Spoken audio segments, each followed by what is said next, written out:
Normal physiological white discharge clear గా వాటరీగా and smell ఏం లేకుండా ఉంటది.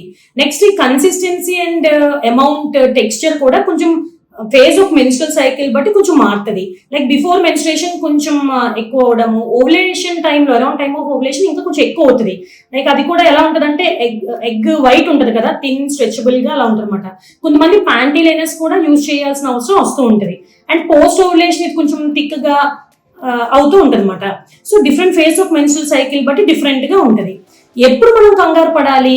చాలా ఎక్కువ వైట్ డిశ్చార్జ్ సడన్ గా అవుతున్నా, లేదు అంటే ఏమైనా స్మెల్, ఫౌల్ స్మెల్ ఏమన్నా వస్తున్నా, ఇచ్చినెస్ దురద ఏమన్నా వస్తున్నా, లేదు పెల్విక్ పెయిన్, ఆ రీజియన్ లో పెయిన్ ఏమన్నా వస్తున్నా, భార్యాభర్తలు కలిసినప్పుడు కూడా వైట్ తో పాటు పెయిన్ వస్తున్నా, బ్లీడింగ్ ఏమన్నా అవుతున్నా, లేదు అక్కడ ఏమన్నా బ్లిస్టర్స్, పొక్కులు, పుండ్లు ఇంటిమేట్ ఏరియాలో ఏమన్నా ఉంటున్నా, ఫీవర్ ఏమన్నా ఉంటే మనం వెంటనే గైనకాలజిస్ట్ ని కన్సల్ట్ చేయాలి. అంటే STIs ఇన్ఫెక్షన్స్ ఏమైనా రూల్ అవుట్ చేసుకోవడానికి. అంతేగాని routine normal physiological white discharge వల్లే ఈ వీక్నెస్, బ్యాక్ పెయిన్ అలా అనుకుని కంగారు పడకండి. సో ఇలాంటి ఫౌల్ స్మెల్ కానీ ఇచ్చినెస్ ఏమన్నా ఉంటే అప్పుడు మీ గైనకాలజిస్ట్ ని కన్సల్ట్ చేసి ఎగ్జామిన్ చేయించుకోండి.